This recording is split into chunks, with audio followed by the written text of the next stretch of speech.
Салам достор, азыр мен сиздерге WhatsApp'тын секреттерин көрсөтүп бермекчимин. Албетте бул секреттер iPhone'da иштебей билбейм, бирок любой Android телефонунда иштейт. Сөзсүз түрдө иштейт, 100%. Анда берсе биз баштадык достор. Эң биринчи секрети, мисалы, сиз бирөөгө ошол жазган SMS менен жооп кайтарайын десеңиз, мына басып туруп анан мынтип жооп кайтарат. Негизи бунун аябай оңой жолу дагы бар. Мындай кылсаңыз болду.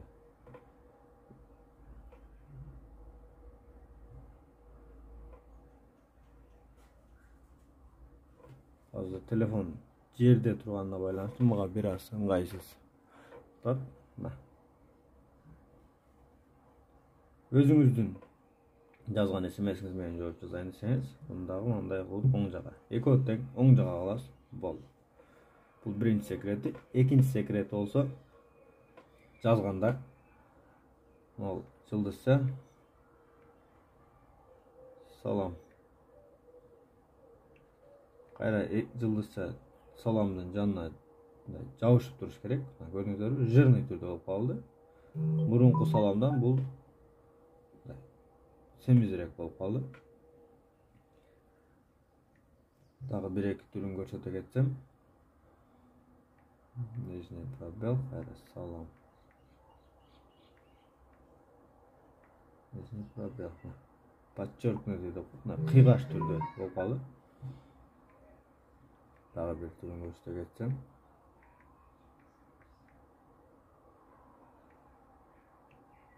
Албетте мына белгилер жабышып туруш керек. Сызык. Үчүнчү секретин айта кетсем, WhatsApp'тан сиздерге бир нерсе келгенде, видимость медиа деп турат. Буну ушу видимость медианы нет кылып койсоңуз, WhatsApp'тан келген нерселер WhatsApp'тан көрүнө берет, бирок галереядан көрүнбөй калат. Келип ушу WhatsApp'тан чыгытат, галереядан чыкпай атат дегендер ушул функция аркылуу өчүрүп жандырып алса болот. Дагы WhatsApp'тан группадан постоянно SMS келип тажата берет. Мына 3 точканы басып группага кирип туруп, без звуканы басып, жерде калсаңыз 8 саат, калсаңыз 1 жума, калсаңыз всегда кылып койсоңуз болот. Мына показать уведомление дегенге птичка коюп койсоңуз, уведомление келип берет, бирок без звукта келип калат. Ушул эле группадан, башкадан эмес, именно ушул группадан. Калган группаңызды ушинтип кирип койсоңуз болот. Мына показать уведомление дегенге птичка койбой койсоңуз, уведомление дагы келбейт. Без звук болот. Качан гана WhatsApp'ка киргенде SMS-терди окуп тура берет. Бул аябай жакшы. Негизинен группалар көбүнчө ушинтип келип тажата берет. Мен көбүнчө ушинтип без звукка коюп коем. Качан гана киргенде группадан SMS-терди окуйм.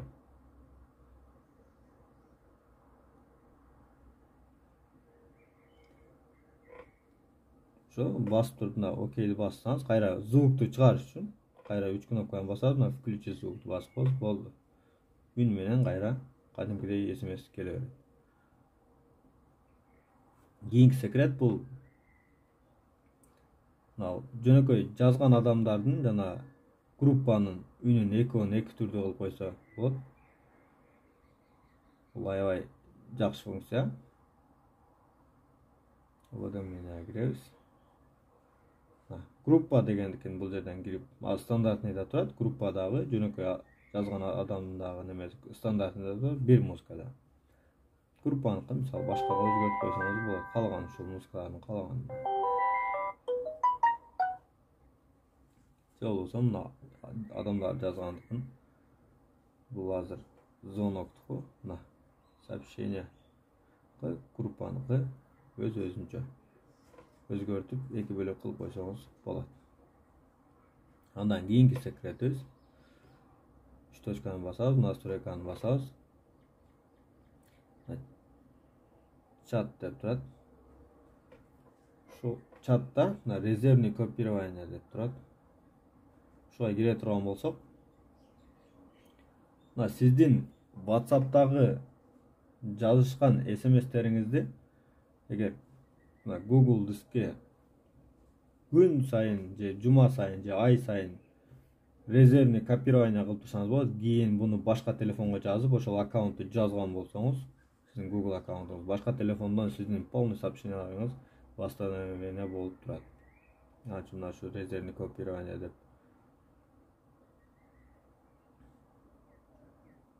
Мына жерден биринчи бул жерден тандайсыз. Азыр мен резервный копирование өчүк менде мисалы. Анан бул жерден аккаунтту тандайсыз. Аккаунтуңузду тандап бул жерге жазасыз. Аккаунт чыгат. Анан мына использовать деген только Wi-Fi эмес. Көбүндө Wi-Fi иштетпеши мүмкүн. Wi-Fi и мобильный интернет коюп койсоңуз болот. Кааласаңыз мына бул жерден күн сайын, жума сайын, ай сайын резервный копирование кылып турат. Эгер кайсы маалда керек болсо, ошо башка телефонго жазып резервный копирование восстановить этип алсаңыздар болот. Добавить видео дегенде тишке өчүк турат, себеби видеонун мегабайты көп. Эгер кааласаңыз муну жантырып койсоңуз дагы боло берет. Эми кийинки секретине өтсөк.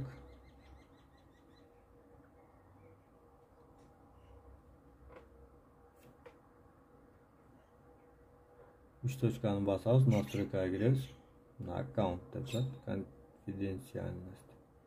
Эгер сизге бирөө SMS, сиз бирөөгө SMS жөнөткөн болсоңуз, ал көбүнчө мындай күрөң болуп тура берет. Ал окуса деле. Анын себеби мына отчет о прочтении. Сиз ушуну мындай өчүрүп койсоңуз, сиз бирөө сизге SMS жөнөтсө, сиз ачып окусаңыз деле алдан көк болуп жанбай, ушундай күрөң болуп тура берет. Азыр мына отчет о прочтении деп өчүрдүк, эми SMS жазып көрөлү. Мен азыр берки WhatsApp'тан буга жөнөтөйүн.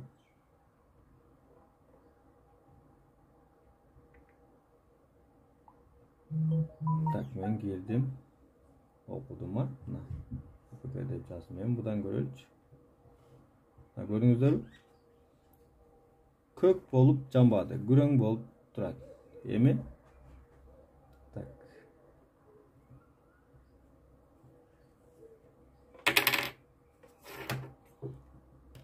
Кайра кирели, аккаунт, конфиденциальность. Кайра жандырып койсок, эми SMS жөнөтүп көрөлү.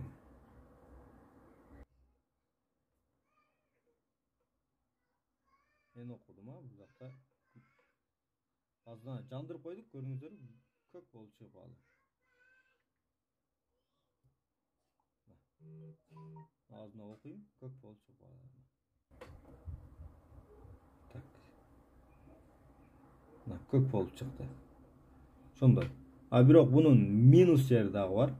Отчет о прочтениени өчүрүп койсоңуз, сиз башкаларга SMS жөнөтсөңүз дагы ушундай күрөң болуп калышы мүмкүн. Кээде ошондой болуп кала берет. Минус жери дагы бар албетте. Кайра эле ушул жерге кирсек, аккаунт, конфиденциальность. Мына было дегенди эч ким көрбөй турган, ошо качан кирди, кайсы убакта кирди, никто кылып койсоңуз болот. Бирок мунун дагы минус жери бар албетте. Сиз башкаларда качан киргенин сизге көрүнбөй калат. Албетте минус жери бар. Анан ушул конфиденциальностька кирип, телефонуңузга отпечатка пароль, отпечатка менен ача турган кылып койсоңуз болот. Функция албетте жакында эле чыкты, WhatsApp'та өзү мурун жок эле негизи. Телефонуңузга отпечатка коюп, ушул аркылуу отпечатканы жандырып койсоңуз болот. Азыр менин телефонумда пароль жок.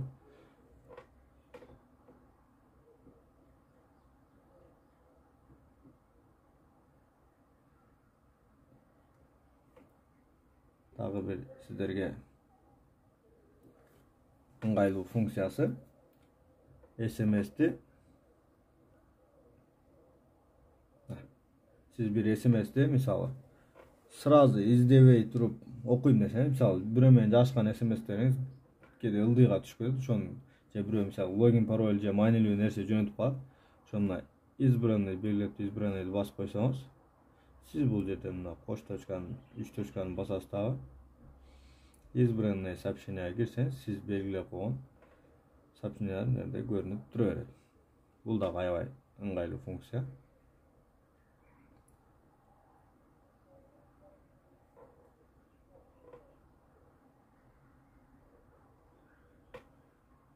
Болду достор, мен билген функциялардын баары түгөнү окшойт. Эгер сиздер дагы кандай ашыкча башка сонун мындан да сонун дагы бир өтө эң сонун функция калыптыр. WhatsApp'tan бирөөгө бир нерсе жөнөткөндө, мисалы, кээде 5 адамдан ашыкка жөнөтө албайсың. YouTube'dan girip көрсөтөйүн сиздерге.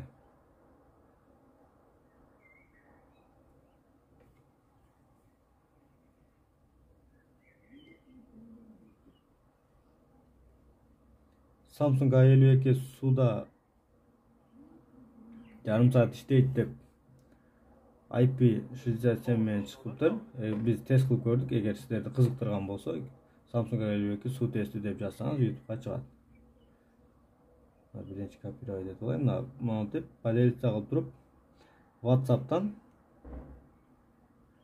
жөнөтсөңүз, мисалы, көрүңүз, 5 адамдан ашыкка жөнөтө албайсыз.